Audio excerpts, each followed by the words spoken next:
This is the Rat Alert. Civil defense information will be broadcast at 6:40. West of the Rockies, you're on the air. Hello. Y2K, how can we prepare? Stop a few of their machines and radios. Throw them into darkness for a few hours. We are fighting for our lives. My family must survive. Oh, for 5 years. 1,000 gallons of gas, air filtration, water filtration.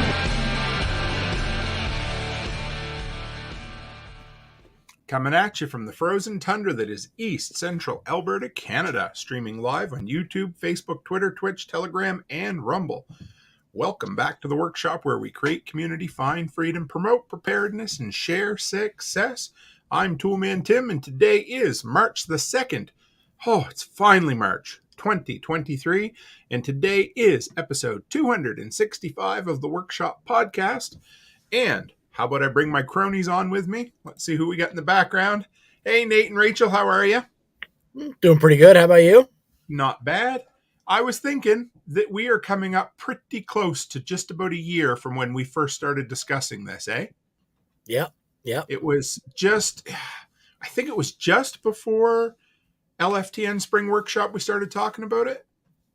Yeah, I think we started talking about it, and then I think we did the first one after it, if I remember. Mm-hmm. Yeah, because we're coming up on, so this is book 9, and we missed 1 month. So we've been at it 10 months since we started, but since we first talked about it, yeah, we got to be getting damn close to a year.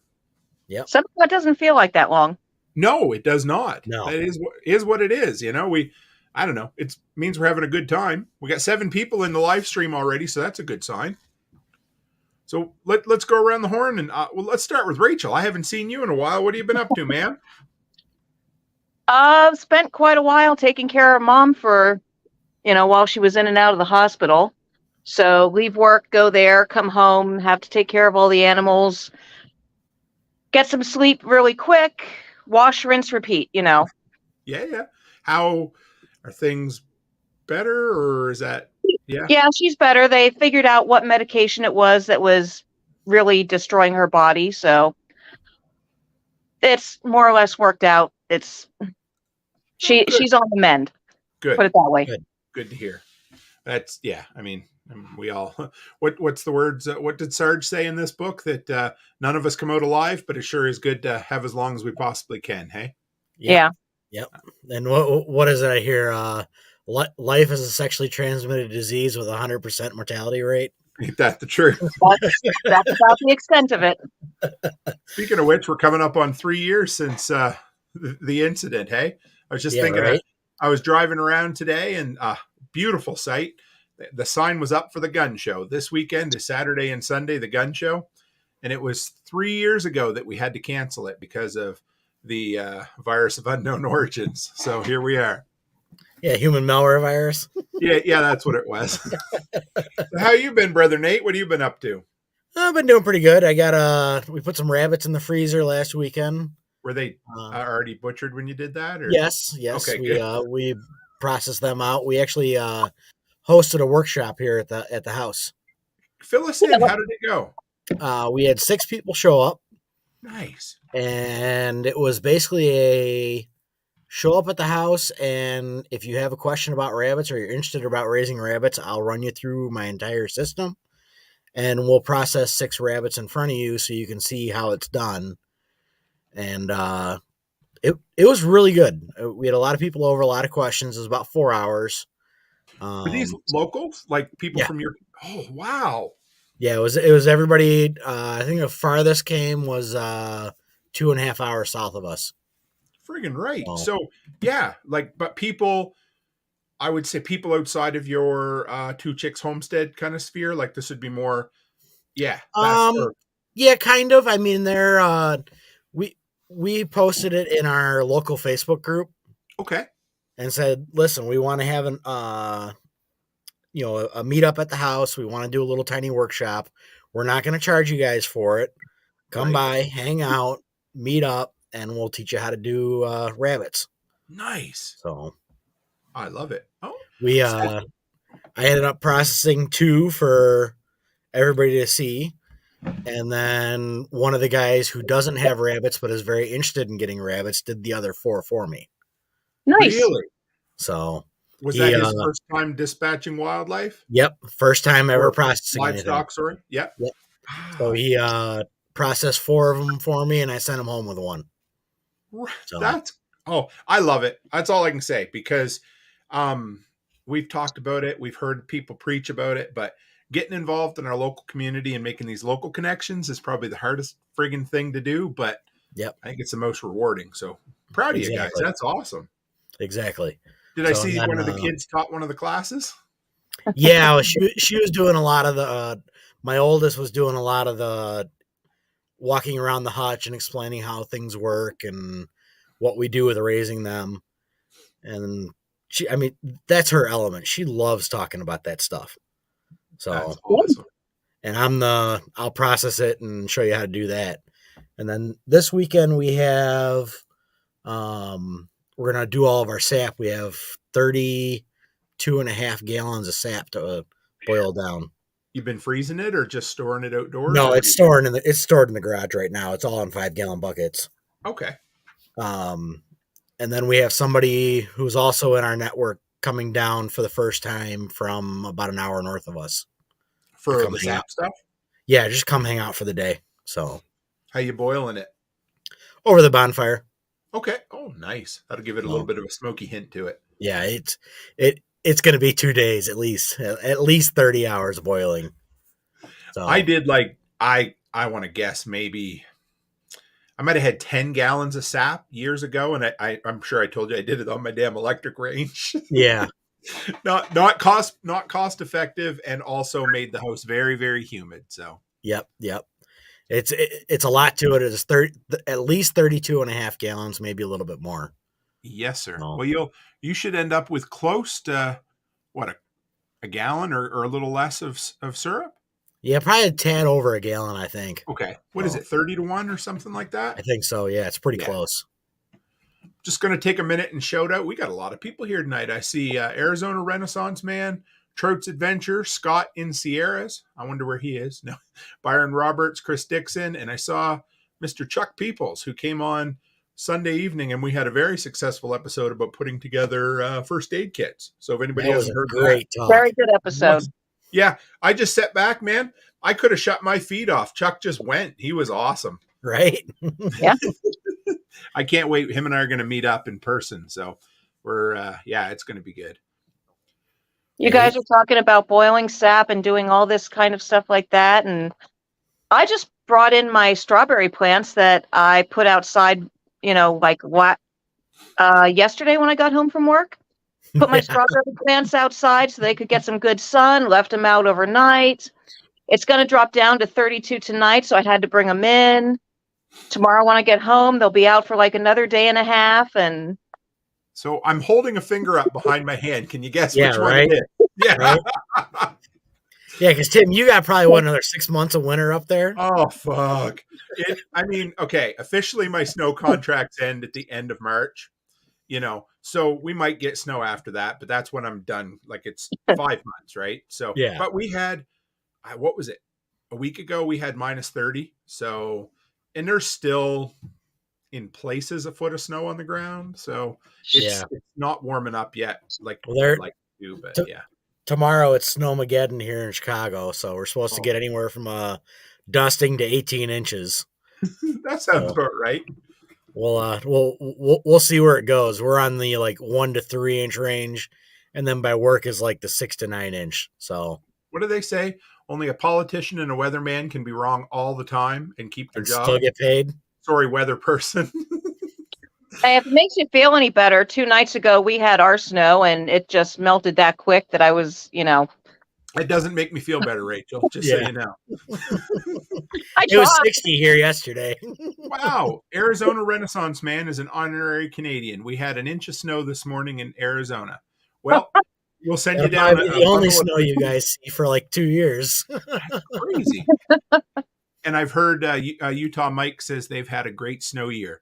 I've heard Cam and Colby say that on the pod on Casual Preppers too. They've had a lot this year. And we could absolutely use the moisture too. We've had 2 years of drought. So, well, we've had a great conversation. We should get you guys on sometime to just talk about the weather and homesteading, but Right. maybe we better, head into. So we have made it to book number 9, which was Conflicting Home, right? Yep. Was that the name? Yes. I wanted to call it Home Confliction, but that's the next one that goes backwards again, right? Yeah, I think so. Yeah, I think he just The next one goes backwards? the titles. So Yeah, there- I thought it was yeah. only that one. No, No, I think it's there's two of them. 2. The bugger. Okay. He does. I don't know why, but Yeah, the next one is Homecoming. Yes. Yeah, so I get it, but it still could have been Coming Home, but that's just whatever, just me being me. So any opening thoughts, guys, on what you read? Did you enjoy it? Did you love it? Hate it? In between? I liked it. It was a good book. I mean, there's a lot that happened. I think my favorite line of the book was Sarge's comment to Morgan, "Your commie is showing a little." That was really good. I have to say, actually, I just listened to that backing into the driveway today, that line. And what I appreciate about the book is that Chris takes some time, our Angry American takes time to flesh out these ideas, like, how do I want to put it? Like Morgan's worldview, because I think there's a bit of definitely some libertarian leanings there. I might not go as far as anarcho tendencies. Maybe they are, but I like how he doesn't just leave it in the theoretical. They kind of talk about how life gets messy. And, Morgan said, well, I'm not forcing some people to work so everybody can eat. It's just a simple fact of the matter that if you don't work, you don't eat. So exactly. It was, and I like that because there's this line through all the philosophy, and it goes to Sarge when he's torturing that guy. He has a really good line in there I'll talk about after as well. That once again, there's a really fine line between evil and good. And sometimes it's just all in the eye of the beholder, but we'll get to that. Yeah, I would agree with that. So the book opens with, I think, the mushroom cloud like the bomb went off at the tail end of the last one, right? Yeah, it was that was the closing scene, and then it opened with that. Like the first 2 pages was all that. And this was one of the first times that I can remember. Actually, he does it a couple times, but I think Morgan actually lies to his family, or lies to the kids at least, or disguises the truth, when he's like, we'll be okay. And I like the internal dialogue where Morgan's like, I don't really know if we'll be okay. Yeah. Hi, John Palmer. Hey, how's it going? Good to have you, brother.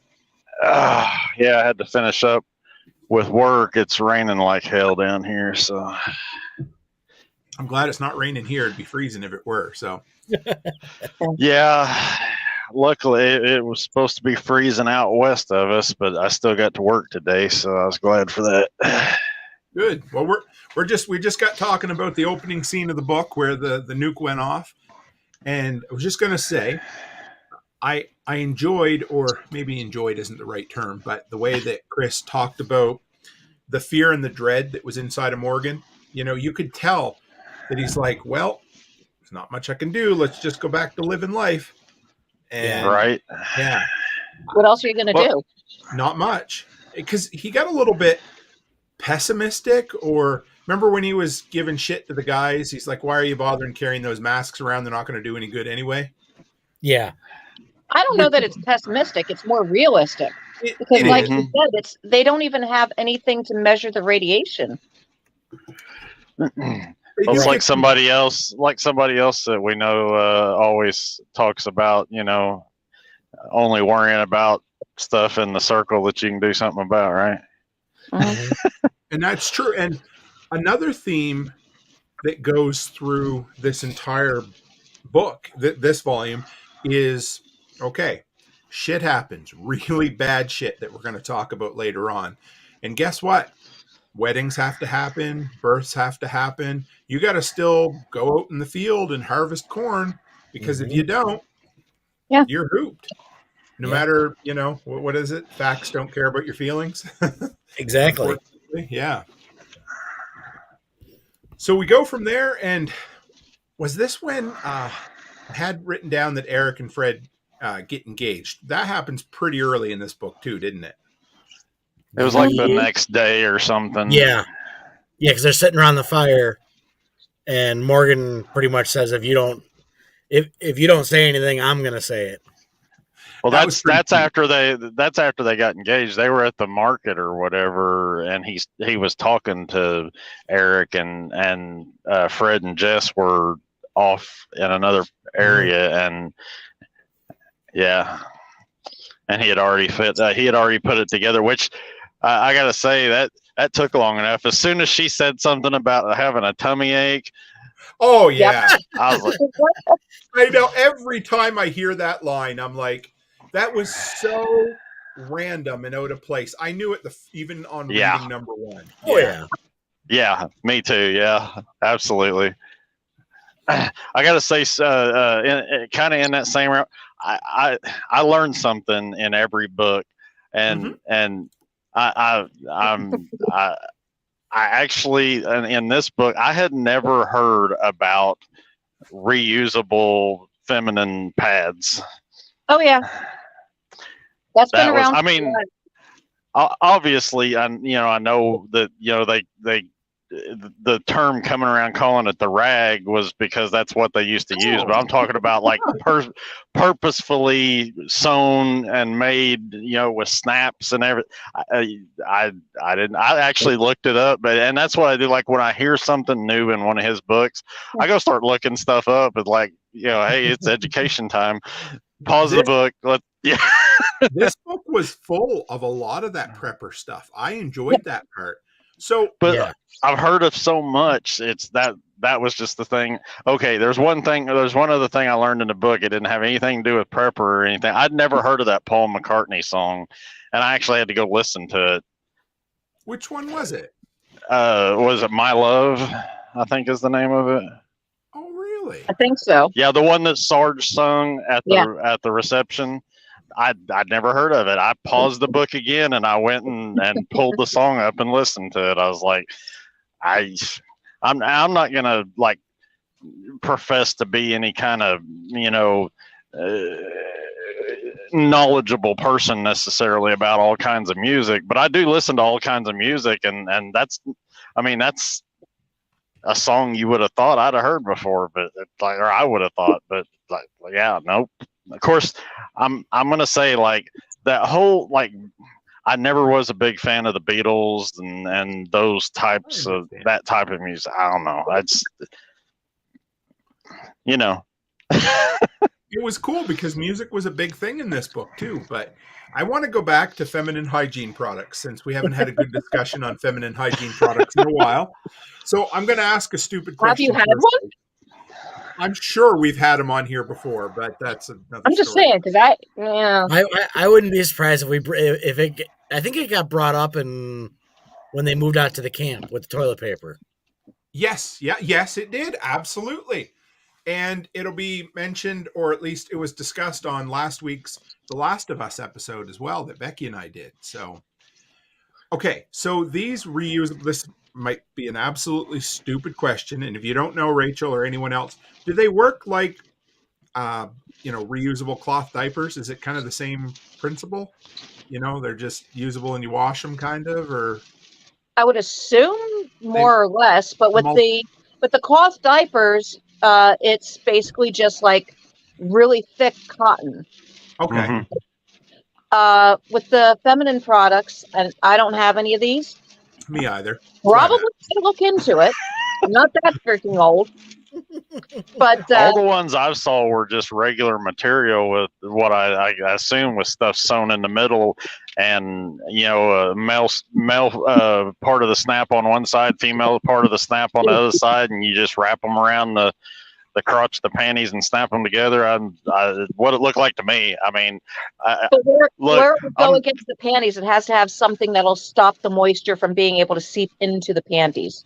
So that's what I'm saying. Like a cotton barrier in between the two pieces of material that are sewn together is what I opened. No, it's like a cotton thing that has. Okay, so Clark Deacon, apparently his wife has something like that. But so wife has some, even if you wouldn't want to normally use them, they're good to have on hand. Okay. Yeah. From what I understand, you have like the cotton towards the body and something that is going to be water or fluid resistant that would Right. go towards the panties so that it doesn't soak through. That makes sense. That's the difference between that and like a regular cloth diaper. So like a vinyl or something. Something like that. Let's throw this in here too, because I learned something new last week on The Last of Us. Actually, Hunter just mentioned something else that I was going to say. There's also menstrual cups. Yes, that's what I got right here. Cups. That's okay. Yeah. So never heard of that. Ellie, Ellie got one on The Last of Us because it's been 20 years since the world ended, so feminine hygiene products are a difficult commodity to come across. Even though she randomly finds one package up in a shelf in a store, but yeah. I'm going to admit to something here too, since you're mentioning that Last of Us. I don't even know what you're talking about. I know you're talking about some series that y'all have been going through, but I'd never heard of it until you started talking about doing episodes discussing them.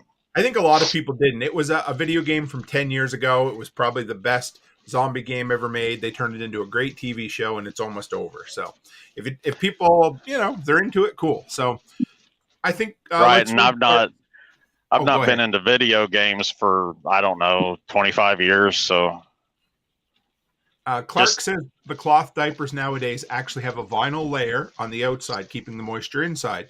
You just have to change a wet diaper quicker than a conventional diaper. Fair enough. Yep. So hopefully we solved that. That's the same thing as the only thing I know about cloth diapers is I wore them when I was young enough to need them. Yeah. You mean you don't need them anymore? Not yet. You are a truck driver. So never mind. No, it's never. No, there's never any schedule that is that dire that you can't stop to take care of nature's necessities. I mean, it's just not going to happen. You would definitely argue with that. I can tell you, when I used to collect bottles on the side of the road to make money when the oil patch got slow, I can tell you there were some. I know, and that's a big problem in my industry where nobody wants to let truckers park anywhere because of the mess they leave behind and everything. It's disgusting. I don't blame people. Let's just say my cousin's a truck driver. He used to work in a mine, and they worked 12 on, 12 off. And he hopped in his truck one time, and there was a number 2 surprise behind the seat that somebody forgot there. So, oh my God. Yep. Oh, I would hurt somebody over that. Yeah. So, okay, we talked about homemade feminine products. Let's talk about a few more of the prepper things that came out in this episode, because there's a lot. Now, we've talked about biltong before, right? Yeah. Which was cool. How about the homemade vinegars? Anybody tried that before? I have not. That was really interesting. Yep. Wine and hard cider, I don't see why you couldn't do that. Because like they said, basically just let wine go longer, and it will ferment and go sour. And I've had some homemade wine that got kind of nasty like that before. We did some oh, okay. What's that, Nate? We did kombucha that went a little too long too. That Aaron said that kind of turned into vinegar. Clark says, man, I should get Clark on the show sometime. He says, my wife makes apple cider vinegar. Maybe Clark and his wife, see if they want to come on. But he says, my wife makes apple cider vinegar. And Yozik's made it on accident, and Hunter did once on purpose. So that's cool. Might be worth trying just for the hell of it. But I got to say, I don't like apple cider vinegar. I had a friend when I was a kid that used to drink it like it was going out of style. And I don't know if you know, but if you drink too much vinegar, it comes out of your pores and you smell like vinegar. Yep. Like garlic. Yep. Just like garlic. Ooh. How about the homemade air conditioner, which I forgot to mention in the 2-liter pop bottle episode, which was really fun. See, that sounds counterintuitive to me because the way it was explained in the book, the air smaller area, and generally you think that if you speed molecules up, they heat up. Well, I think that okay, so here's the thing. Morgan says that it lowers the house temperature by 10 degrees. Now, does it actually lower it, or is it just the perceived temperature? Because moving air tends to feel cooler than steady air, static air, right? Depends on how hot it is. I'm telling you right now, down in Florida in the summertime, you start blowing air, and it's just like standing in front of a furnace when the air is blowing. That's true. It's just hot air moving. The humidity just absolutely. Go ahead, Nate. So one of the things I did when I was a kid, we always had we'd crack the windows open a little bit, so like maybe an inch or two, and then we had a whole house exhaust fan that was up in the attic, and it was like this 4 foot by 4 foot fan that was up in the attic that vented out of the roof. You flip that thing on with those windows cracked, man, it would drop that temperature quick. Oh, I believe it. But it's kind of like he said, it also depends on the humidity. Yeah. So if you're moving air and it can actually like wick the moisture off of your skin, that cools you down. If you're blowing through hot, steamy air, it's not really going to do that much. So I'm on the Eco Coolers website right now. They build them out of 2-liter pop bottles, just the same as Morgan did, but they look a little beefier. And it says the Eco Cooler uses 2-liter pop bottles and some principles of fluid dynamics to cool spaces down by up to 5 degrees Celsius, which would be very close to 10 degrees Fahrenheit. Yeah. Okay. Which can make a big difference for those without access to air conditioning. It says basically this air cooler works by realizing that as air speeds up, the temperature decreases, and the system uses soda bottles to speed up the small breeze and cool houses down. As the breeze hits the open end of the bottle, it's pushed and constricted through the nozzle, speeding it up and therefore cooling it down. So now could you do multiple? Like a whole bunch of 2-liter bottles? Yeah, like a whole grid? Yeah, let me see. Hang on here. I'm going to see if I can share this. See if we can find... Well, I mean, that's basically what the book described, was basically a whole grid of them. Can you shoot? Oh yeah, I see it. Yeah, scroll down a little bit.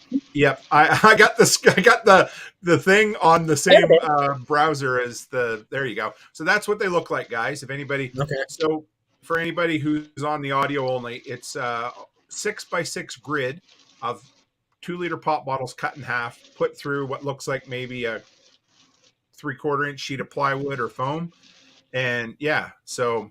And like Hunter says, a whole house, maybe not, but maybe a 15 to 20 foot square bedroom, right? So, well, so if you'd put that in each window of a house, and you just, you wouldn't even have to use like what he was describing, the sheets of plastic. You could just use, I would think, sheets of cardboard, cut up cardboard boxes, and cut them to fit in the window, and cut holes and shove the bottles through, and.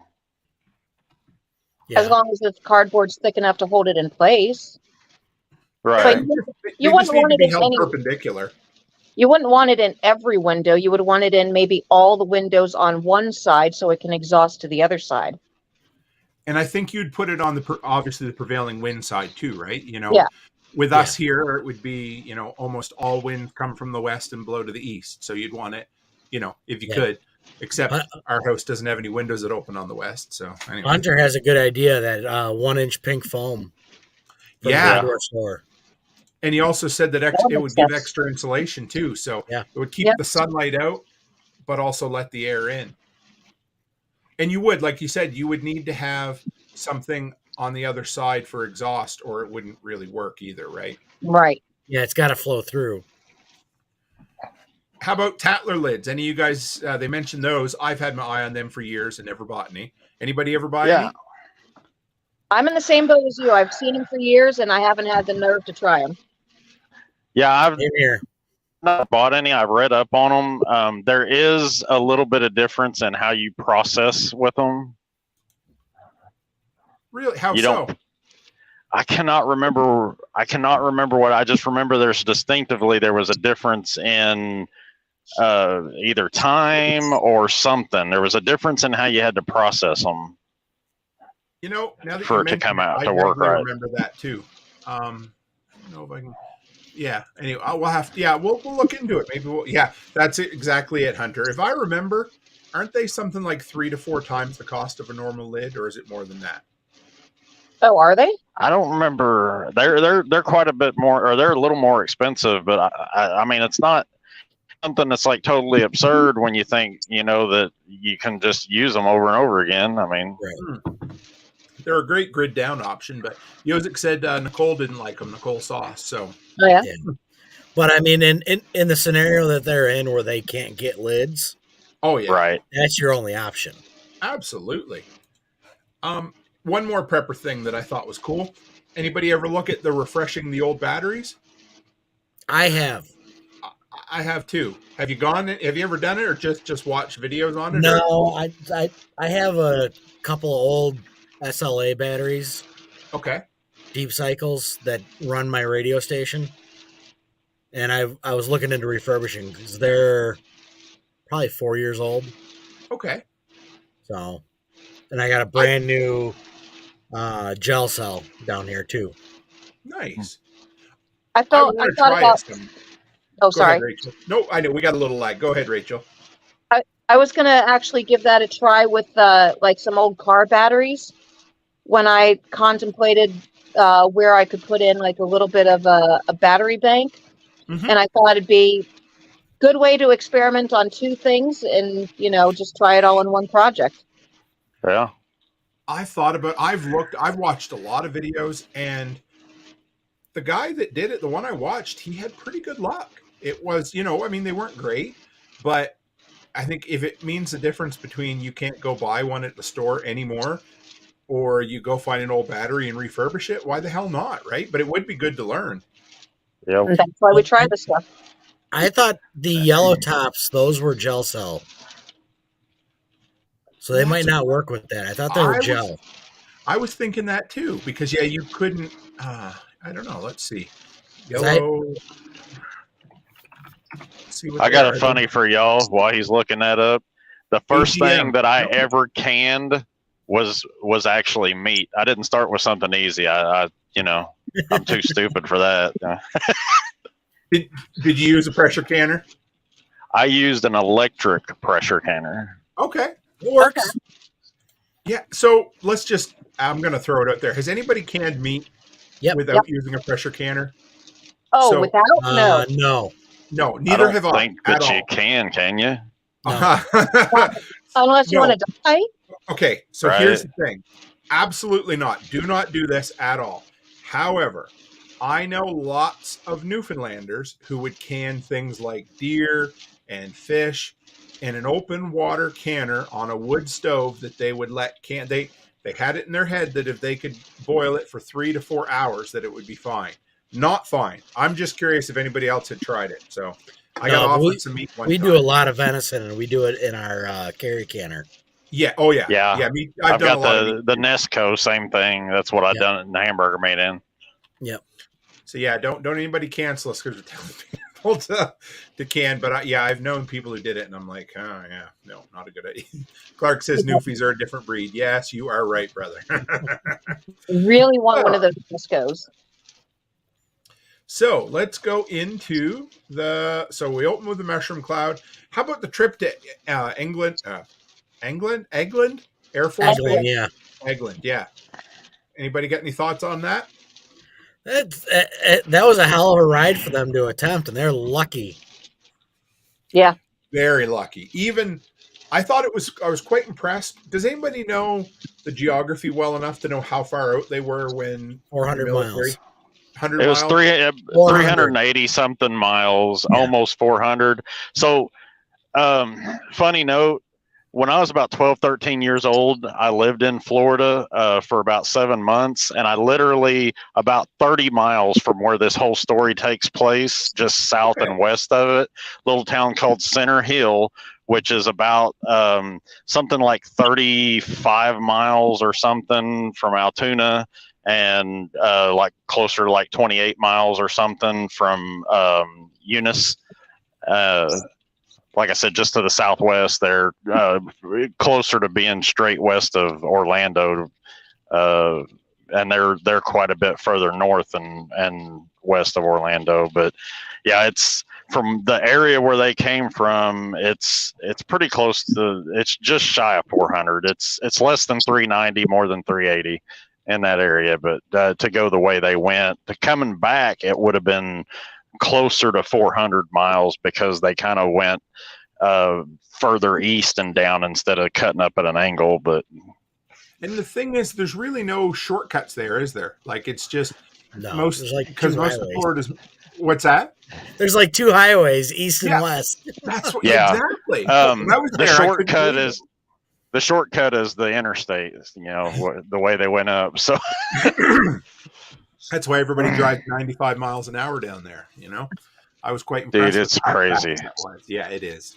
Yeah, bumper to bumper, 90 miles an hour. It's like you wouldn't think with being, the amount of people down there in the population that are old people, because, typically the stereotype for old people is they drive slow. Down there, they figured out they don't have much time to go, I guess. They're getting everywhere fast. Sorry to see God, I guess. But so anybody know how far out they were that they had the road secured? Anybody catch that? Dude, that was a ways because it was before they got to Tallahassee, and Tallahassee to Pensacola is that's a jaunt in itself. Every time I hear Tallahassee, I always think of Zombieland. To Morgan's truck or Morgan's car, that was 250 miles, right? Yep.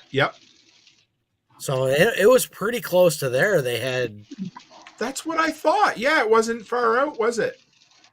So that's pretty good. Yeah, they had to have 100 miles out secured. Yeah, by the way he was describing. I mean. Well, was that the yeah, well, that's right. That's what I'm really. So that's kind of what I'm getting at here, guys. Is how do you secure 100 miles worth of? Was it the interstate? Was it they had secured, or was it maybe? I don't know. They acted like it was the whole area, but I mean, not many people are going to be traipsing out through the woods and stuff. I kind of jokingly call it woods, but lots of bodies is the only way to do anything like that.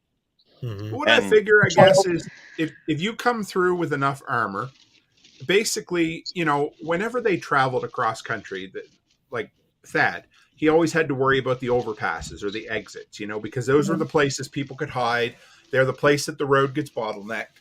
So if you go through and destroy whatever's there, clear them up and get rid of them, then that exactly. Hunter says make overt bad guys leave. That's what it comes down to, right? So yeah, I think if you can clear up, they're not going to get rid of, Billy Joe who has a hunting rifle that's standing out in the woods taking pot shots at him, but I guess they could get rid of any organized offensive or defensive, right? Well, I mean, there was the one, and that was within their circle, so. The guys with superiority of force. What was that, Nate? That was the guys with the deuce and a half and the motorcycle. Right. They were pretty close if you really think about it. I never thought of that. You're right. They were, weren't they? So, well, they were closer to where Morgan and his group were than the Army. Yeah. They were. Yep. They were just up the road from them, but I thought it was funny when they backed over his motorcycle. I enjoyed that quite a bit. Oh yeah, took his guns. You want him back? Come find me at the police department. Yep. That's how you know it was fairly close. And by the way, we've got food, so you can grab your friends and come over for some food while you're at it. We don't really want the food; we want the gas. That's what it came down to, right? Mm-hmm. So they bring the supplies back. Sarge goes to Eglin with them. Okay, now, do you think Sarge knew that he was going to get promoted when he went there? Yeah, absolutely. He'd already been talking to him. Do you think that Sarge is also that petty that he would have done all that behind Buddy's back? I can never remember his name. The one that holds the gun to Sarge's face and they put him in a sleeper and knock him out? Sheffield, yeah. Do you think that Sarge is that petty that he would have just done that to spite him, or do you think he knew there was more to it? Go ahead, Nate. I think he's pretty fed up with Sheffield. Okay, yeah. And it's not about petty.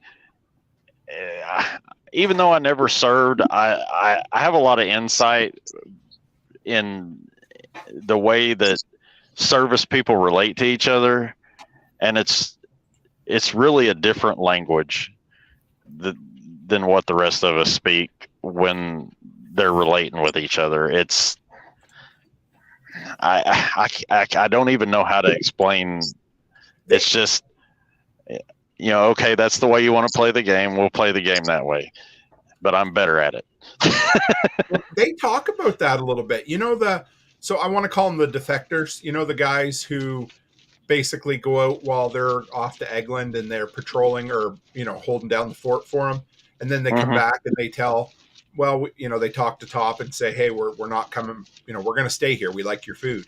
But they talk about Livingston and Sheffield, and they say, how did they put it? He's good shit, but when it comes to putting on his military, how did he put it? Like when he puts on the military voice, everybody loses respect for him or something. Mm-hmm. It almost sounds an okay guy, but not a good officer. Yeah. What was that, Nate? He can wear the uniform, but he can't talk the talk. That's what it was. Yeah. What do you think, Rachel? It's something close to that.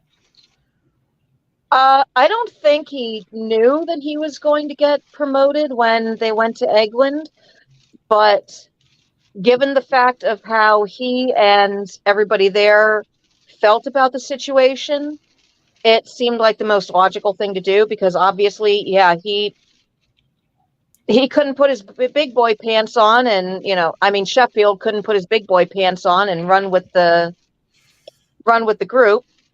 They were pissed off because he didn't want to do any engaging, and he's just trying to play it safe because, oh my God, somebody might get hurt. You're in the fucking military. That's you guys ever heard of part and parcel with it. Have you ever heard of the Peter Principle? So, Peter Principle? Yeah. So what it is that a person in management will always rise to one level higher than they should, because you're good at your job. Your boss looks at you and says, hey, you're good at this. You should be able to move up a layer. And then you move up another layer and you're like, hey, you're good at this. You should move up. And then finally you get to the point where you suck ass and can't do what you're doing, but you're stuck there. And I think that's kind of what Sarge was talking about, the other guys there. He said there's two ways to move up in the military. And he said one of them was just basically sitting behind a desk long enough and eventually you'll get there, I believe Jack Spirko referred to that as moving up to your lowest point of incompetence. Yeah. If you take up to another level, then you'd be highly incompetent. You want to go to your lowest level of incompetence.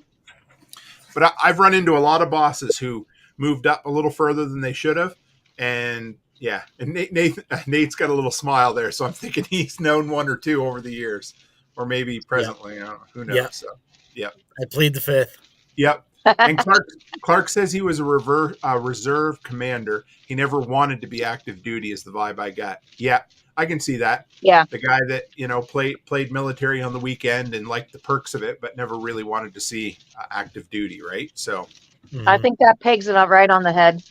Yeah. And Yozik said, which is often why enlisted sergeants hold more actual power than officers. I think that goes back to the leadership. The leader is the one that everyone actually listens to. Mm-hmm. That is true for sure. Yeah. I've heard it said a lot that sergeants run the Army. I don't know enough about it, but they're the ones kind of the boots on the ground, aren't they? They're the ones that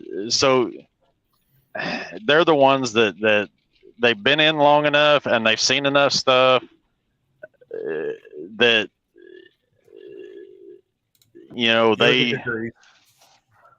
they really know all the secrets and they communicate between each other too. There's a whole that is a whole information system and a whole. I mean, they're just the backbone of the Army. It's not like that in all the services, but definitely in the Army. So, okay, I wanted to slide back a little bit. I had this in my notes, but now I know that getting pregnant, can happen by accident. But did anybody have any thoughts on the fact that they're bringing a baby into this crazy world? I was waiting for it to happen. Yeah, I assumed it would happen, but go ahead, Rach. Yeah. Like I say, they don't exactly have a large influx of birth control available. No, that is true. And I always, okay, so I grew up, I've told this 1,000 times, in an evangelical home, right? And so I used to hear the end of the world preaching all the time, and they love to preach out of the book of Revelations. And this may not be in Revelation, but it's pertaining to the end of the world. But it basically says in the end times, people will still be marrying and having babies. And I always thought that, I'm like, you can't take that away from humans, right? Mm-hmm. Yep. So I think my all-time favorite line out of the entire book is Doc walks up and Morgan tells him that Fred's going to have a baby, and he goes, "How does that happen?" Yeah. That was Really? I was really expecting him to be like, you see, it's like this, Ronnie, when a guy and a gal really love each other. You know, this is my third reading through everything, and I've kind of taken a real low-key liking to Ronnie. Like, he's becoming, I wouldn't say my favorite, but man, he's just steady.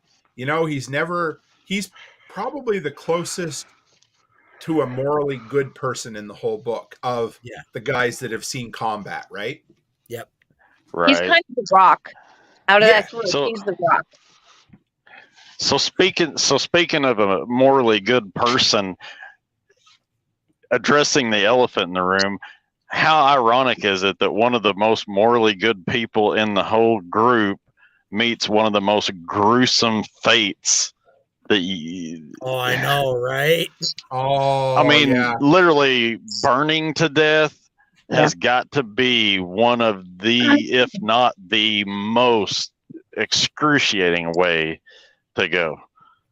Let's talk. I want to just one more thing on the pregnant thing, and then I think we might as well talk about the burning elephant in the room or whatever, because that the burning elephant in the room. So I love it. Pregnancy numbers go up in long-term disasters. So do you think anything to do? Well, okay, it's not wrong. Nothing to do, but do you think there's also like a Darwinistic thing in there as well, that when a person feels like that, you know, they're closer to death, that there's this innate urge to spread the seed? Do you know what I mean? Yeah. So one of the old wives' tales that I have heard, we're going after all the coyotes that are here. Sure. And one of the wives' tales I've heard is if you take out some of the pack, that will put the females in heat because they're losing members. Huh. So I'm kind of interested to see if anybody's ever heard that before, because it makes sense to me. Yeah. And I've heard that on multiple occasions. I'll maybe dig into that a little further, but I've heard that in the baby boom, right? The baby boomers, they came out of the Second World War, right? And you had this huge amount of people who died and were taken out of the gene pool, and it's almost like humans are like, hey, let's just fix that issue, right? Yep. Actually, any country where there is a major issue with survival, isn't that one of the main things? If your survival is not assured, then there seems to be higher pregnancy numbers. The more assured you are of longevity and the stability of your area, the lower the pregnancy levels tend to be. Yeah, I've heard that too. Yeah. Okay, Nate, if you have rabbits that are extremely well fed, do they breed well? No. Really? If you have rabbits that are a little on the more lean side, do they breed well? Yes, they do. They breed better at a lower weight. Right. Huh. That's interesting. Very, very good point. Yozik says the idiocracy theory. Yeah, you're not wrong. Okay, the idiocracy thing is the dumbest people reproduce the most. Yeah. There is some truth to that. That is the idiocracy theory right there. Yeah. Just look at Trailer Park Boys. So anyway, yeah. Oh boy. All right. So let's talk about the attack on the town. Was that was that was during the handing out of food, or was that after? Yes. And okay. I don't want to. There's another attack coming, right, in the next book. I don't want to ruin it, but doesn't something happen? I don't know. I know. I don't want to ruin it, Nate, but can you remember? I'm thinking there is something, but I don't think it's on the scale. Okay. Maybe I'm misremembering something. So anyway, go ahead. You wanted to say something, Nate, about the attack. My thought process is Morgan fucked up. Bringing his family along? No. Okay. Announcing he's handing out food in the town. Good point. That is it. Jesus, I never thought of that, Nate. Yeah, so basically you can have everybody in town show up for that. Yeah. Right. Well, the thing is, if you're passing out food, do you not want to let as many people know as you can realistically get to? He wasn't thinking in terms of making the entire populace a big bullseye. So, yes, it was a mistake, probably in one hand, but how else are you going to reach the people who need the help the most? It's damned if you do, damned if you don't. Yeah, I can see that, but my second going through on this thing, that was my thought process on that whole situation. It's like, everybody would have come home had you not gone around. I mean, they almost had it at the first place, handing out the food when everybody rushed the truck. I thought that too, Nate. There would have been other ways to do it. You know what I mean? You could have done something like, I don't know, give it to the leaders of the town, and then as people come to town, give it to them and mark their hand with a friggin' Sharpie. You know what I mean? Yeah. But I know they wanted, I don't know. Like Chris Dixon said, his ego got a hold of him, because I think there was a part of, hey, we want to be known as the people who went and got the food and handed it out, Yeah. So Hunter says, maybe you can elaborate, Hunter. Hunter's in the chat and he says he has a problem with Micah. So what do you guys think of Micah? I mean, obviously I know what we're supposed to think of him, but wasn't he suspicious from like the first second? Yeah, I don't know how he lasted this long in the book. Yeah. That's exactly what I was wondering. Because Morgan, normally if somebody rubs him the wrong way, he goes up and picks a fight with them and then forces their hand. But he didn't do that this time, which was weird. Yeah. And I think go ahead. This go around, he just let Sarge handle it. Really. Mm-hmm. So, I mean, I couldn't remember where Niagata came back into the picture. I thought it was the original. I did too. I'm surprised that Chris kept him alive for so long to have such an anticlimactic death. I know, right? I was like, his death needed to be way bigger. I'm sorry. Yeah, it was, it was like in a movie where their death happens off screen. Mm-hmm. You're like, and so was walking to the road, walking to the store and got hit by a truck, but you don't see anything. Mm-hmm. And you're like, probably the nastiest, biggest bad in the whole book series gets, we get a little story time, like, hey, I shot him in the back and then shot him in the face for good measure. But Jesus, you were expecting something more like on what the hell's that movie? Final Destination, where the girl steps out in the street and gets hit by the bus. I don't know. I wanted to see Sarge get him. Yeah. It's some legitimate conflict resolution, right? Like, because that dude, or Shane, because was it Shane? Am I wrong? No, who? Yeah, Sean and Shane got their asses whooped by him. Yeah. That's why they fought him. But no, what would have been really good is if they'd have switched those rows where Sean and Shane followed Micah and Dalton followed Niagata, and then they had a great big fight, because that would have been a match right there. Yeah. Because I think yes, if Dalton had went full fucking Viking on him, really, I mean, pulled out a hatchet or something and fought him, kind of similar to what Morgan did when they were Remember when he went crazy with his handmade hatchet or whatever? Yep. You're right, John. I mean, of On course, Billy, we're playing Monday morning Yeah, I mean, armchair quarterback, but you had that with what's her face and yeah, I know who you mean. The leader Jamie of the and the redhead yes, Jamie and the lady from the camp. Yeah, Singer. Singer. Singer, Man, yes. how do you Singer, remember yeah. that? Yeah, Singer sewing I machine. mean, There you go. you had that whole fight where she stuck the knife in her. And this one's like, well, I just shot him. Fuck it. And so Chris is right about this. So he says, I think Chris thought the readers wanted him dead, so he found a way to kill him. I think, here's just my guess here, is that Niagata was a loose end that the readers asked about. And they're like, because I'm guessing maybe Chris never had any intentions of bringing him back, but everybody wanted to make sure that, you know, the loose end got cut off. So I'm thinking that's what happened probably. Yeah, but you're right. He should have reversed those roles. And that's fucking genius, John. That's probably the best idea anybody's come up with in nine episodes of the show. I would have liked to have seen that. Yeah. That would make great TV. Okay, so I have that in my notes tonight that this really needs to be turned into like a 3 to 4 season HBO or Amazon Prime series. I think. Yeah. The more I listen to this, I'm like, it really could be.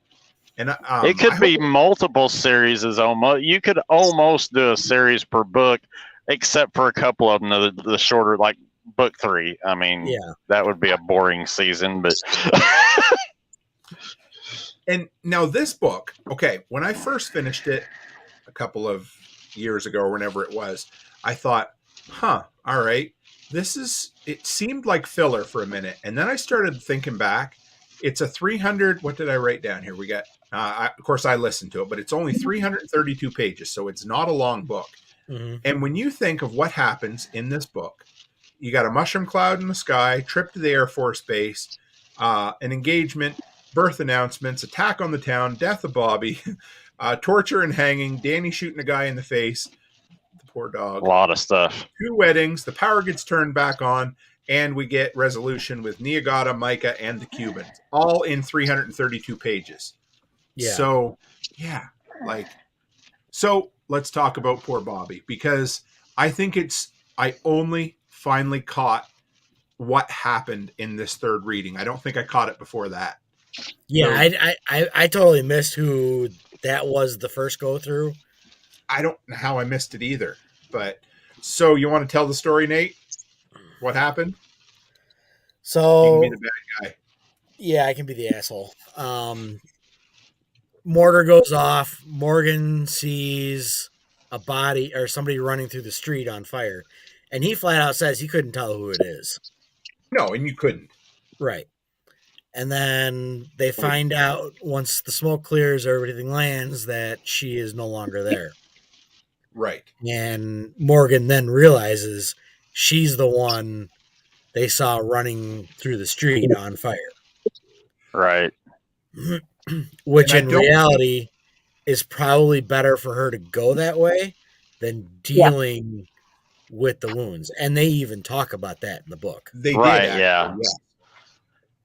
That is Dalton with the when he shot his soldier or in the street, because I don't care.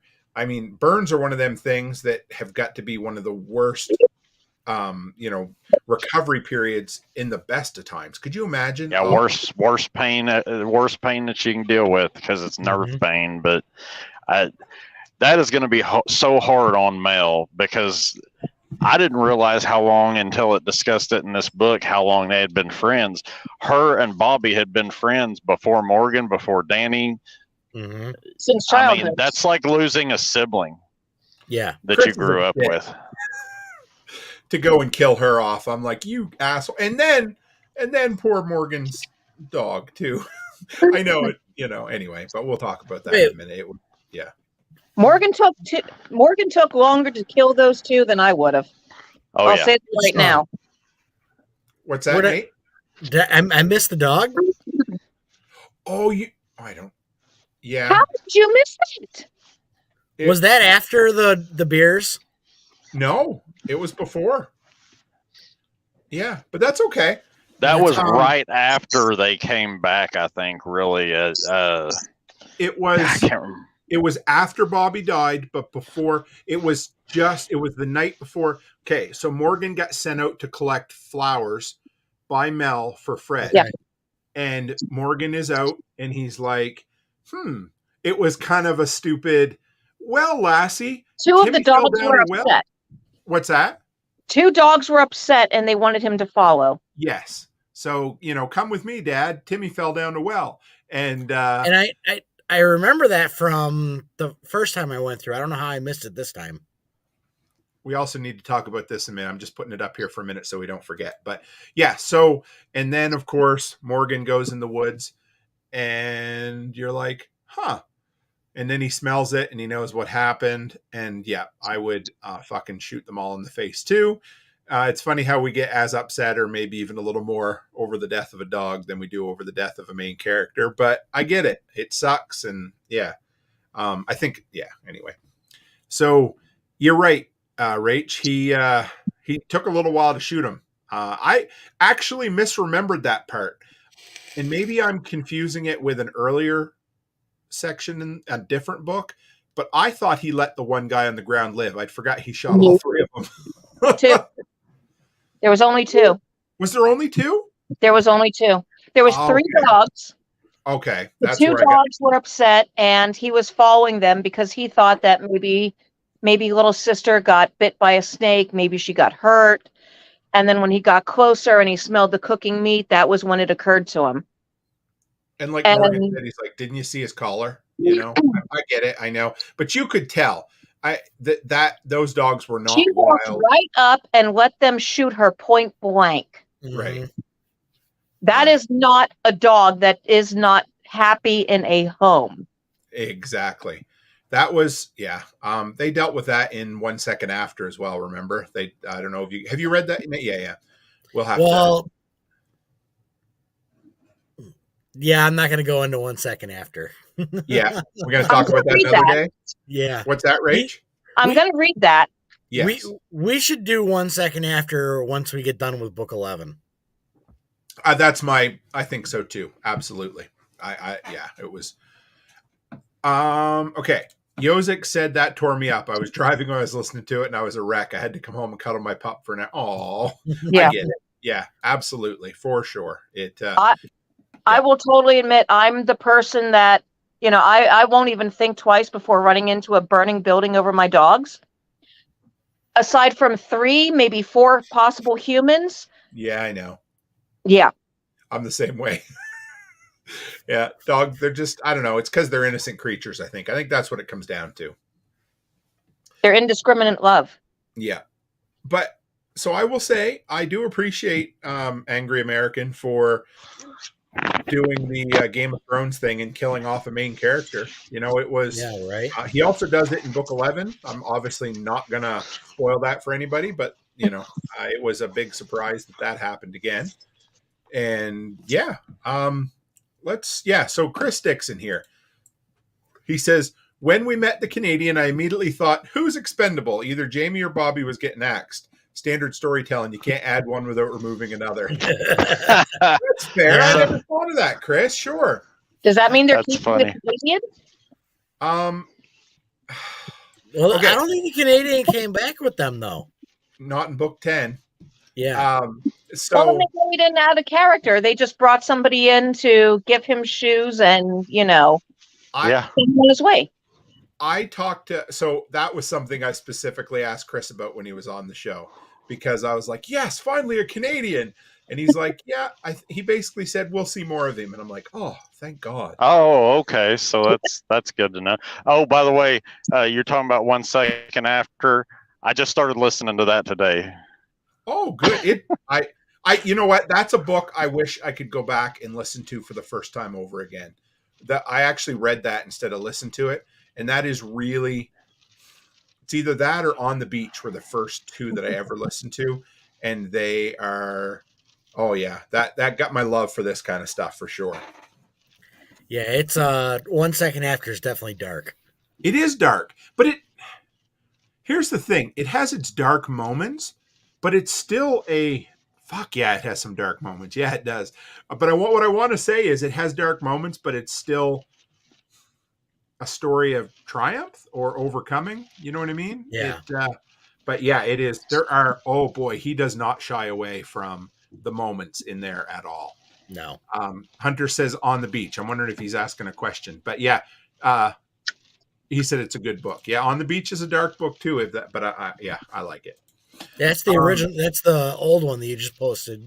Yes. Yeah, I listened to that. No, not the really old one. Okay. Yeah, On the Beach takes place in the 50s, maybe.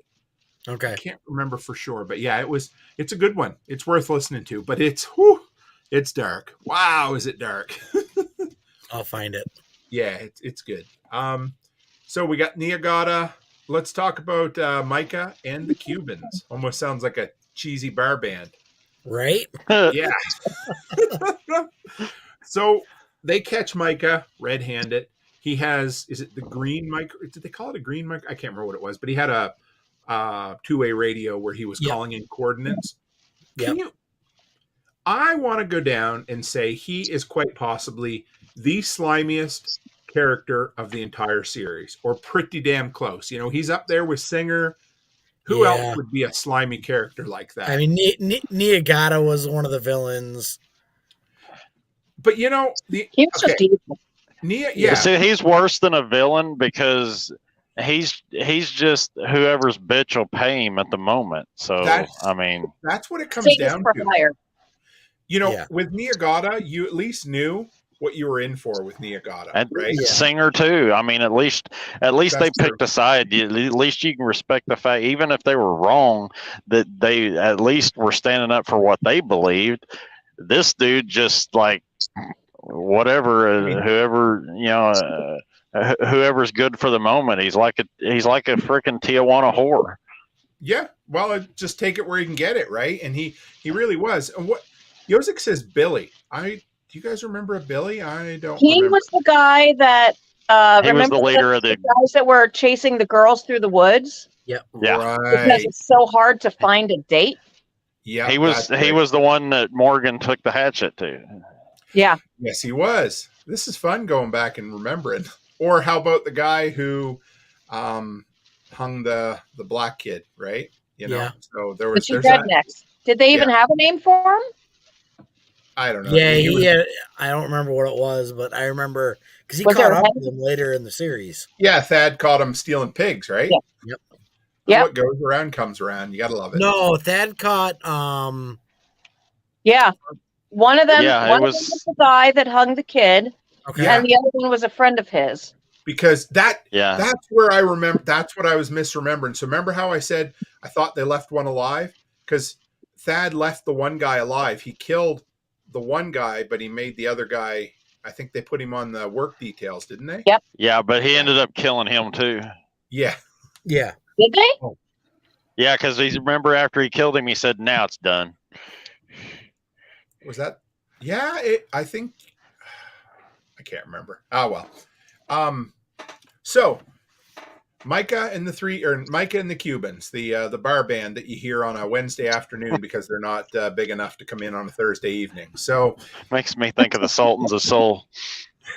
What do you think? The Cubans, were they legitimate when they said we're just soldiers following orders?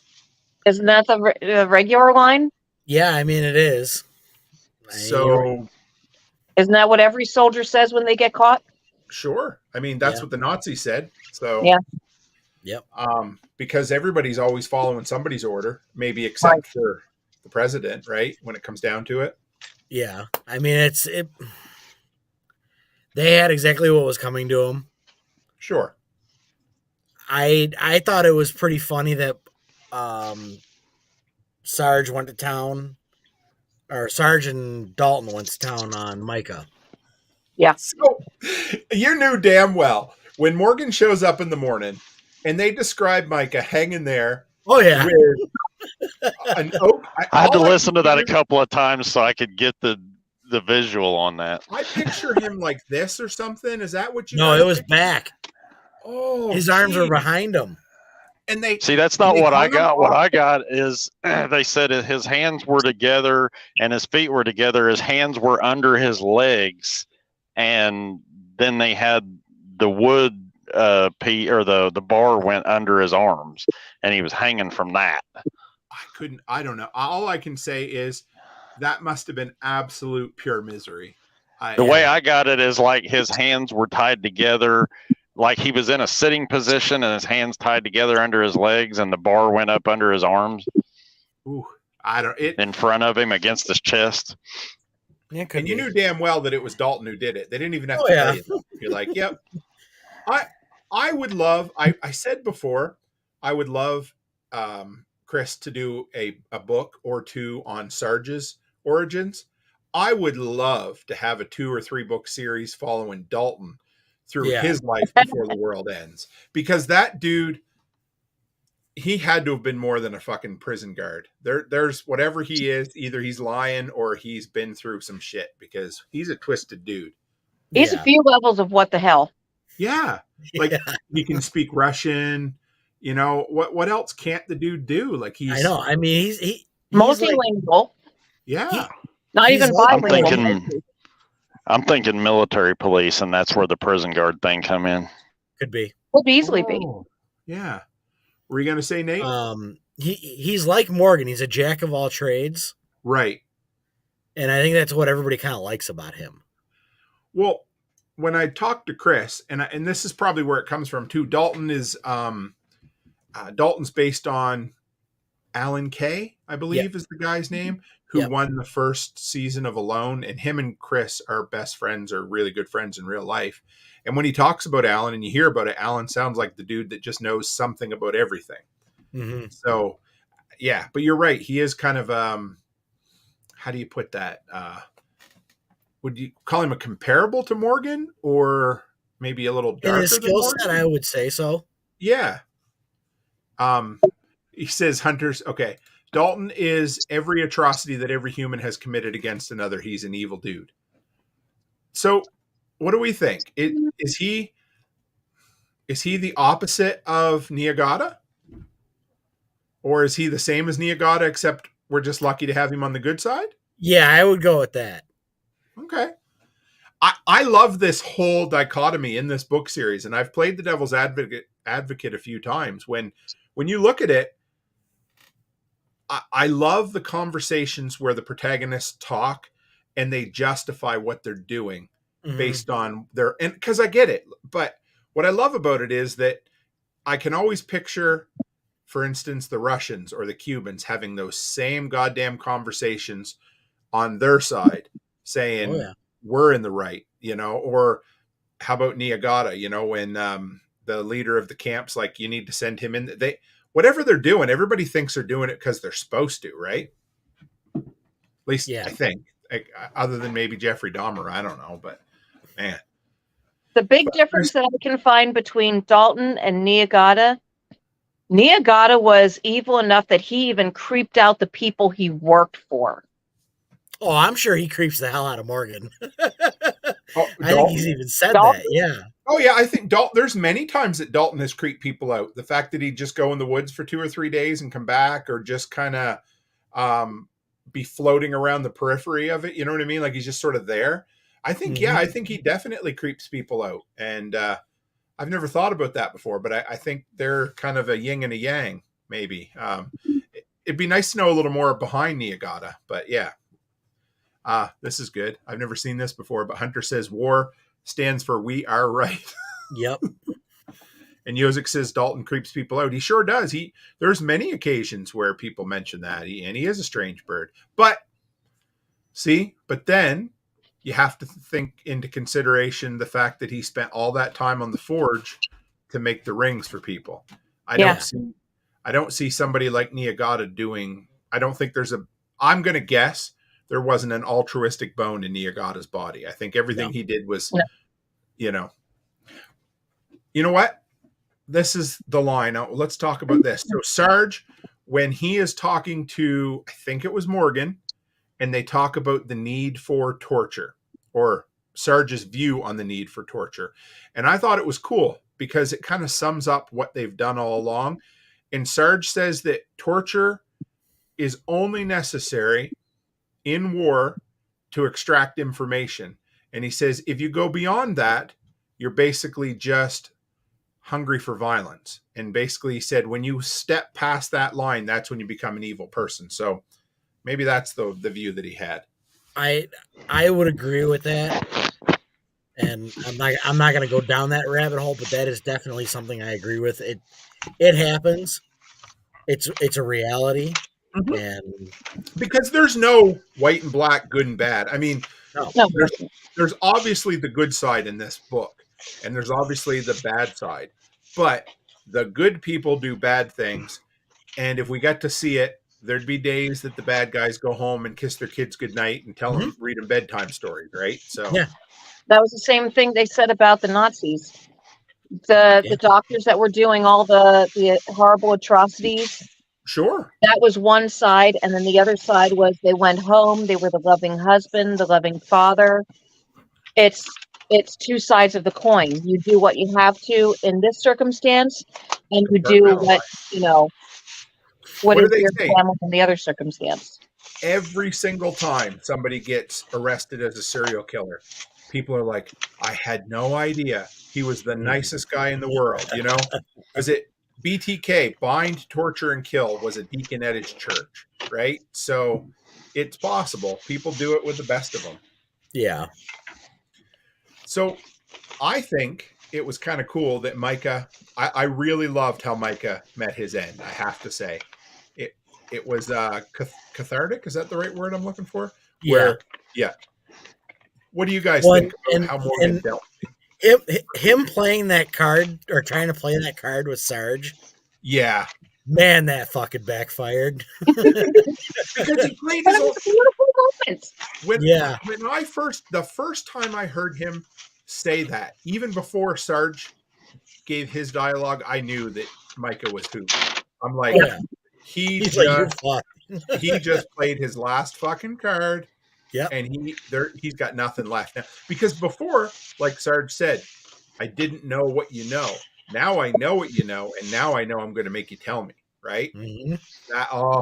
So funny. And then Morgan played him. That's the kind of sick and twisted bit that Morgan is too, which I don't begrudge him at all. I mean, he played him, but I think the judge also saw the need for it too. Sure. And it was, Morgan kept it at arm's length, right? He's like, hey, what's the judge's name again? Mitch. Yeah, I like Mitch and his wife. They're great people. But Morgan's like, hey, we need to deal with this. Yeah. But it was funny because you could see how Micah wanted to believe that Morgan was telling the truth. You know what I mean? He absolutely could. Like, it was one of those things where you knew that he wanted to. He probably knew deep down inside that he was going to meet his fate at the end of a rope, but he kept in his mind like, okay, if I confess, I'll make it. If I walk up on the gallows to talk to people, I'll be safe up here. Like, what kind of mental gymnastics do you have to tell yourself to walk up on the gallows and think you're not going to get hung, right? Right. What level of delusion do you need to be right? But I mean, so unless you're evil, everybody that does stuff that's against their internal moral code want to confess it anyway. So that's easy to get. But I do like to think you talk about Morgan being, and that, twisted side of him. I like to think that everybody's a little bit sick and twisted. I mean, at least it helps me to feel like I'm, at least somewhat normal. What, I was like, yeah. So when he ended up on, do you think somebody put a shorter rope on him, or was that because his neck didn't break like the Cubans? It just happens sometimes when people are hung. Yeah. I just wondered if maybe somebody had put a shorter rope there. But I guess they wouldn't know which one Micah was going to drop on, right? So that's also why, if you look back in history, there were two ways that they would sentence people when it come to hanging. There would either be they would sentence to be hung till death by hanging, or they would be sentenced to being hung until dead. So and death by hanging is basically what they mean. Well, that's for their neck to be broken, and hung until dead is basically where they get suffocated to death. I can see that, yeah, and because that's always, there's been times in movies where, well, okay, it's like in the Old West when they put him on a horse and then they'd slap the horse. That was always but then because building gallows is a lot of work, right? So right, and I will say, if you don't tie the noose right, that can contribute to not breaking the neck too. That's why the noose, the way it's tied, is it's crucial, because it pulls your neck in the way that most of the time it works to where it snaps your neck and it's instant death. But all I can say is that you fellers all know way too much about proper tying of nooses and neck breaking. So. History. I love history. Hey. One of your daughters, when you had that little family thing on here, one of your daughters was talking about how to hide the bodies. That is very true. Just to say, John, I'm just gonna, or if you want to mute, there's been some kind of background noise on your mic. That's okay. I just didn't, I didn't want to cut you off, but I just wanted to let you know that there was a little bit of noise there. No, I'm putting groceries up, and I had the door open too long, and the stupid thing is it's smart enough to start beeping and let you know that you've left the door open. That's okay. Go ahead, Nate. No, go ahead. Okay. I lost it. Yeah, me too. Oh, no, wait. All right. How many of you saw the video of Saddam being hung? Yeah, I did. Yeah, Yep. Been a long time, but yeah, because they didn't break his neck, did they? That, you think that was done on purpose? Probably. Yeah. Yeah. So some people deserve to suffer more than others. Sure. Yeah. I mean, and then when nobody stopped him either, right? He just walked up. Danny he was there, right? That was pretty intense when he stood there and stared at the guy, stared him in the face. Yeah. Dies, pulls out the pistol, and bam, done. Yeah. Didn't that happen? I was trying to think of someone else that had. Anyway, I know there's a lot of things that kind of happen a couple of times in the story, or like similar kind of. That's the first time somebody's been hung and then shot in the face. I was trying to think of who. There was somebody else got shot in the face, though, is what I was trying to remember. But there's been a lot that have been shot in the face. Yeah, that's true. Yeah, yeah, there have been. That's hard to narrow down. What's that? So that's kind of hard to narrow down at this point. Yeah, it's true. Just saying. I picked 2 1-star reviews from Goodreads.com that I thought we would. They're not horrible, and there may be some legitimacy to them, but let me see. They were good. Yeah. I read them this time. Oh, did you? Okay. I did. I read them this time. This one said, really enjoyed the beginning of the series. I can't believe this is already book 9, but I'm being honest, the storytelling has been going downhill for a while now. Pages and pages go by describing insignificant banter and interactions. It reads more like a screenplay with, I walked to the corner of the room, turned and flipped him the bird. He grinned. I winked. Then we both laughed before I went outside to slop the hogs. I've listened with Audible for the whole series and really loved the books. The characters are really fantastic. Oh, that's into the next one. So what do you think about the dialogue? It needs to be there. Yeah. I mean, there's a lot of books that I read, I've listened to, and I've gone to watch the movie, and it's like, where's that fucking part? Where's that fucking part? Right. Because it's all the little shit that happens that makes a book, a 900 pages or something. And Stephen King's great at dialogue too. I mean, I love his stuff because his books are long, and it's what makes the characters real to you and not just pawns. It makes the characters real, it makes the world feel lived in, and it makes you feel like you're experiencing the world of the characters because because we don't walk around and go from one high point to the next in life. You know, we don't go from somebody getting hung and shot in the head to a wedding. You know, there's all that filler in between where we talk about things. And, you know, I always, I love talking about Tarantino because he's a friggin' master, but they asked him how he makes such great dialogue. And he says, I just put two people in a room and get them talking. And you get somebody like John Travolta and Samuel L. Jackson talking about the difference between, you know, oral sex and a foot massage, right? Like, it's some of the best dialogue you're ever going to find, but that's how people talk, right? Yeah. So one of my favorite books, and this is, I know it's a long book, but it was a shitty set of movies, was Ayn Rand, Atlas Shrugged. Oh, I got to read. Everybody tells me I need to read that. I haven't read it yet. So great book. Okay. It's an awesome book. My God, those movies are the shittiest movies I've ever seen in my life. We should have a discussion on something, but I would say that about 70 to 80% of the time, the book is way better than the movie. Yeah.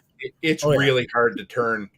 Now, in the day and, you know, in our modern time of prestige HBO series, it's a little easier because you can tell a story over 8, 9, 10 episodes, or, you know, and that's where we get some of these really great attempts at telling these stories.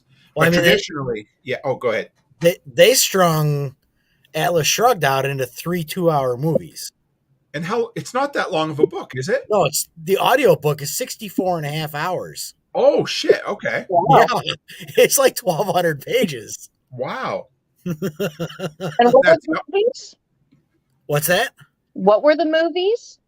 Atlas Shrugged Part 1, 2, and 3. Really? Oh, and they follow Part 1, 2, and 3 in the book. It is horrible. The low budget. 2000s. Okay. Honestly. But it's real low budget bullshit. So it's just, So now I'm going to tell you, I've never read the Lord of the Rings books, but I know there's lots of people out there who love them. Now, from what I've been told, the Peter Jackson Lord of the Rings films are some of the best adaptations to book that you can ever find, especially the director's cuts. And then he goes and so you've got 3 great big novels that he turns into 3 great big movies. And then he takes a tiny little book called The Hobbit and turns it into 3 great big movies. Yeah. And everybody's like, what the hell happened? Yep. Money. Yeah. So did anybody see that Warner Brothers is getting ready to release more Lord of the Rings movies somehow? Nope. Not sure how they're going to do it, but it can't be any worse than the Lord of the Rings on Amazon Prime, from what I understand. So can't be any worse than the Marvel set that's been going on. Oh, it's been so bad. Yeah. I haven't watched anything. I haven't watched one since Spider-Man that came out after the last Avengers. That was good, and the rest, But all right, next one. For Conflicting Home, I found myself barely able to get through it. What I really had a problem with was how much time was spent with one character telling another character the exact same thing that I had just experienced right along with them listening to the book. The characters would recount the story in what felt like almost the same level of detail to one another. Said, I do like the series, but I feel American is groping for a storyline now. Love the Survivalist series start to the start. The darker side of humanity and how fast things dissolve. The last 2 installments have tailed off into more of a military story.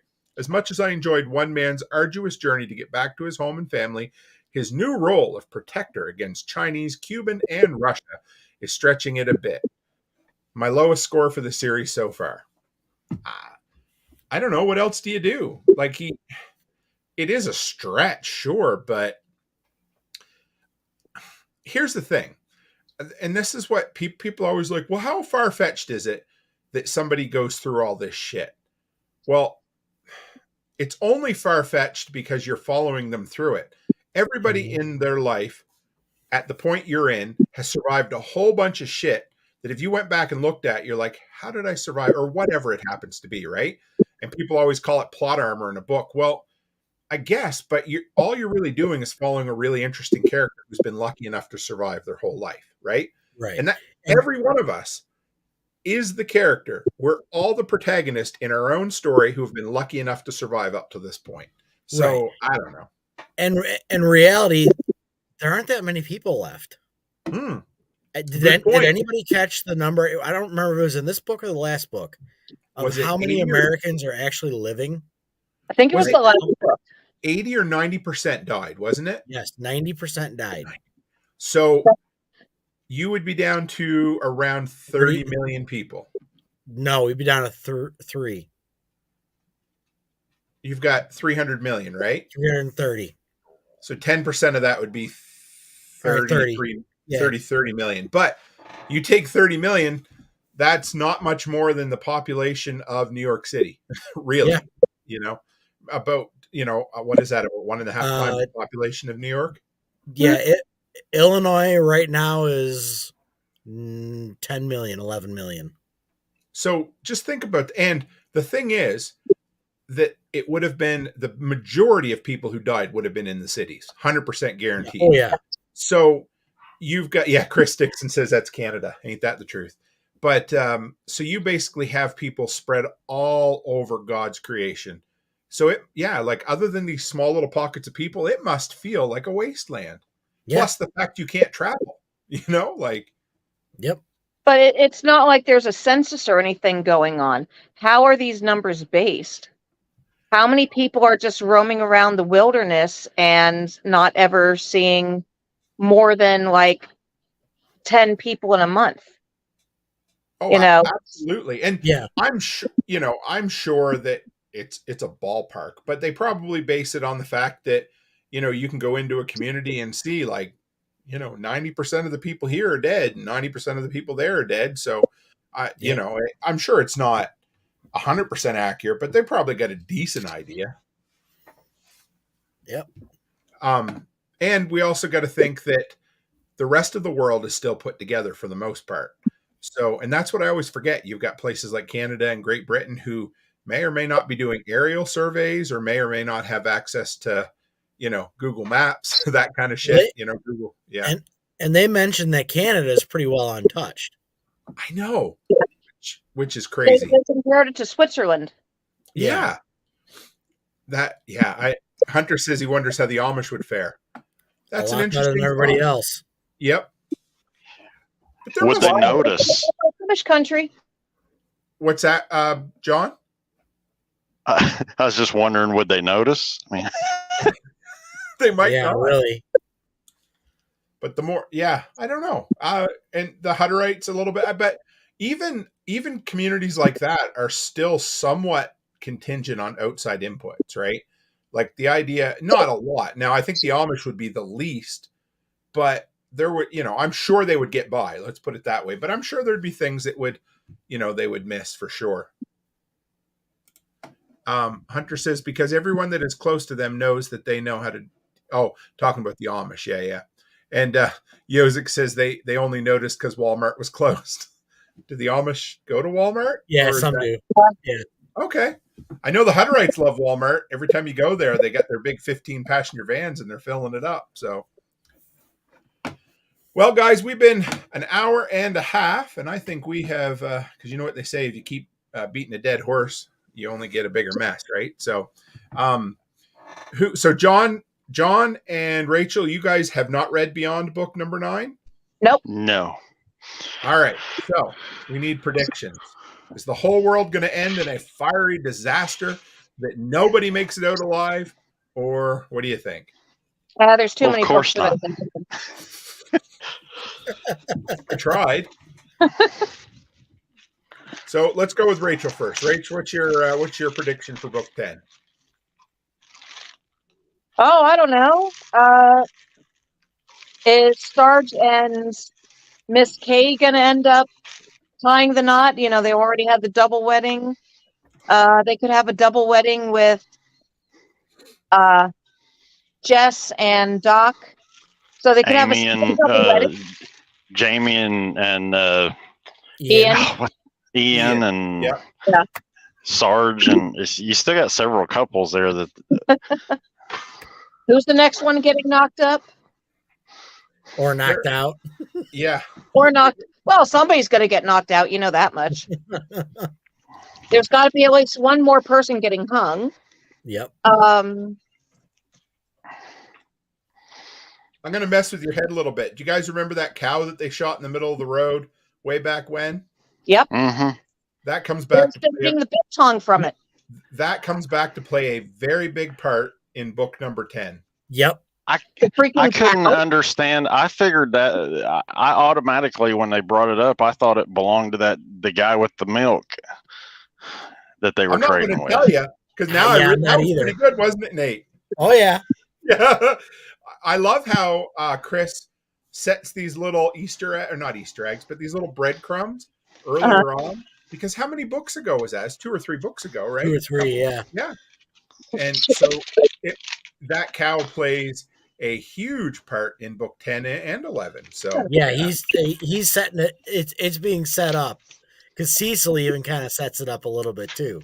Yep. Yeah, I love Cecil. I think Cecil's a lot. I'd love to meet Cecil in real life. He'd be a good guy to work in the fields with, and he can tell stories, guaranteed. Yep. I got a baby invading. Oh, hello, sweetheart. And yes, Yozik says book 10 brings power to the group and a striker battle. What is? That was one of the things that I actually think I might have taken a screenshot of. Is that the one I took a screenshot of? I took a screenshot of one of the 5-star reviews. Okay. Which I was actually going to bring up as a counter to your first 1-star review. Yes, go for it if you got it. Yeah, I actually did a screenshot with my other phone so I could be on 2 at the same time. The striker thing was that tank thing that they brought back from Eglin. Right. Yep. So this was called A Good Slowdown. It was good to have a day-to-day look in their lives, and the fact that they have a striker now will probably be getting pretty hairy soon. Just when things slow down and get to a steady pace, boom, it gets you. I love this series. Yeah, and they're not wrong. Mm-hmm. I think Chris has done a good job at peaks and valleys, goes from, excitement, crazy battle to everyday life. And he struck a pretty good balance. It's like, I kind of have fun again with the Last of Us series as we go along, because people bitch. They're like, well, that episode didn't have a lot to do with the story, or it didn't, and you're like, well, it does, but when you reach back and look at it as a whole, the quiet character development stories play just as big a part as the rest of them, right? Yep. Right. And the concept is you're rebuilding life. Right. Yeah. Rebuilding life means day to day what the hell is going on. Mm-hmm. And yeah, I like the behind the scenes look at the politics and rebuilding the law enforcement and all of that monotony, like even the things like Thad building a water system, with raised tanks and that sort of thing, and talking about how they built it, with that's something I didn't even talk about tonight. The hardware store, how Danny has a hardware store. I love that. Yeah, I would. I'm like, yeah, that's it. I love it because there's so much you can do with it. But so, what about you, John? Oh, go ahead, Rach. Let's feed the chickens for free. Take some roadkill and hang it up, and let the maggots fall down to the chickens. They get free protein. Yeah, I've seen that online where I've actually seen videos of them doing that, but the fact that it's actually being thought about and put into action, well, yeah, that's kind of stuff you need to do. That is part of the day-to-day stuff, even if it's gross. Even how about the fact that Morgan went to visit Batman and his wife to get what was it, fruit scraps or fruit peelings to make so he didn't have to include that, but it was a great interaction because you're like, well, what do you do in this world? Well, if you want to get something, you need to travel to get it, and you need to interact with people. And hey, just so happens that they were peeling. What were they peeling? I want to say the muscadine grapes. Yeah, that's it. And they had the peelings left. So sure, why not, right? So how about you, John? What's your predictions for the next book? I got to be honest with you. I have not thought about it near enough to answer that question. I really thought that there would be more. It's got to lead up to them getting, with the introduction of the striker, especially. It's got to lead up to them getting some payback for what happened before with that other vehicle getting blown up, where the guy burned up and Dalton had to shoot him and all that. They haven't got revenge for that yet. That is true. And something that was mentioned in this book that I forgot about and we didn't talk about, Sarge now has the location of all of these people. So, and that's pretty obvious. I mean, they made a big deal out And of he that. even said where it is. Yeah. Yeah. What's that, Rachel? All of the people? So Yeah, all the Russians. Remember when Micah says, I'll tell you where everybody is? Oh, yeah. Okay. Okay, yeah. Yeah, and then they made it is easy to miss, but they made it fairly clear that he didn't just know who they were, but that because Sarge is like, I now know where all the Russians and all the Cubans are. So, yeah. Well, it's going to be a good book. I'm excited. I can't wait. And like I said, there is the cow plays a big part in the next book. So we'll let you think about that. I can't wait to hear your thoughts next month. Yeah, we'll be able to do next month, and then May's we'll probably have to have a little bit later because I'll be in for LFTN. So, all right, want to go around the horn? What's everybody up to? Well, John, where do we find you? Telegram, right? Yep. You know it. Or behind the wheels of a big rig, delivering the help and support the infrastructure of North America. Hey. Yeah, luckily I don't ever do any deliveries, but yes, I do relay stuff back and forth between Tulsa and Albuquerque. So, and swear at a bunch of four-wheelers on a regular basis. I will neither confirm or deny the language that's used. How about you, Ray? What have you been up to? At the warehouse that I work at, we were watching a truck driver take about 20 minutes to try and back into a door on an empty freaking dock. Oh, no. No other tractor trailers anywhere. He just had to back up to one door. And yeah, he had a whole audience sitting there watching him try at it for like 20 minutes. Sucks. Oh, that sucks when people are watching too. I need to take a picture of our dock at the shop, Rachel. You will laugh your ass off. It is so funny to watch these guys back into that dock. Did this dude get his license in a Cracker Jack box or what? I don't know, but I was coming back from break and I saw this one truck. I won't say the name. I'm watching this. Right? Was he a Swift driver? Was he very right? behind the wheel? Sorry. Oh, geez, that's okay. But yeah, I'm watching this driver try to back in. Once again, there's like two all the way down at door 62. He's trying to back in over at door 52. So, plenty of room. It's all open. He's got somebody outside from one of the other trailers trying to direct him to back up, and he's still taking like a half dozen tries at it. And those fellers are on with the the spotter. Yeah. And that entire end of the dock empty. Well, how about you, Nate? If people want to follow you, you're one half of something, aren't you? Yeah, I'm the bearded half of Chick's Homestead. The bearded chick, yep. He's the bearded chick. Currently, we release a podcast when we release a podcast, usually bi-weekly. We'll pick up again once we get summertime. Sure. And then you can find us on Telegram. We got our own group. It's Isn't it Telegram, t.me/2chickshomestead, I think. And then our website is 2chickshomestead.com. Let's see if I can get I don't know if it'll give me a group link to share or not. I can probably get it real quick. There we go. I got it. There. All right. But it won't let you share it. So I'll share it here, guys. If anybody wants to join, there's t.me/2chickshomestead podcast. And it's a great group. It's Yep. Yes. Pretty small. yeah, we like that. Yep. So, all right. Thank you, guys. This was fun as always. We've got hey, there he is. John's got full light now.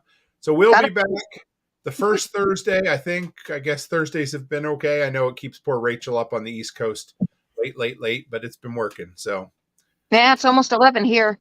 Yeah, we'll be back on my mother-in-law's birthday, April Fool's Day. So no, I don't.